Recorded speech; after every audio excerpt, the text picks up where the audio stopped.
డెఫినెట్గా గుర్తించిన సమయం సందర్భం వస్తుంది. ఒకేసారి నేను చెప్పేది అదే. మీరు ఇప్పుడు బండి భగీరథ్ గురించి నిన్ను అడిగినారు.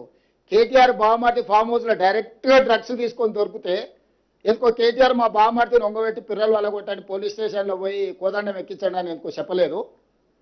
మా బావమార్తి దీపావళి పండుగ చేసుకుంటుండు, చిచ్చుపుట్ల బదులు సారా బూట్లు పెట్టుకున్నాడు.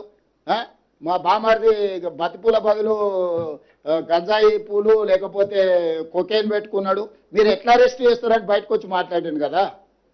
ఈ సిగ్గులేనోడు మరి బావమార్తి ఫామ్ హౌస్లో డ్రగ్స్తో దొరికితేనేమో కేసు కాదు, ఇంకో ఎమ్మెల్సీ కోడి పందాలతో దొరికిండు, దాని మీద లేదు. ఇవాళ నేను చెప్తున్నా అధికారికంగా, దుబాయ్లో చనిపోయిన కేటీఆర్ మిత్రుడు ఆర్థిక లావాదేవీలు వాళ్ళ ఎమ్మెల్యే ఎక్స్ఎమ్మెల్యే వాళ్ళ ఫామ్ హౌస్లో డ్రగ్స్తోని పోలీసుల మీద కాల్పులు చేసి దొరికిండు. ఇంత చట్టాన్ని గౌరవించి సమాజాన్ని ఉద్ధరించే కేటీఆర్ ఏడబడుకున్నాడు, ఏ బొక్కలు పండుకుండు.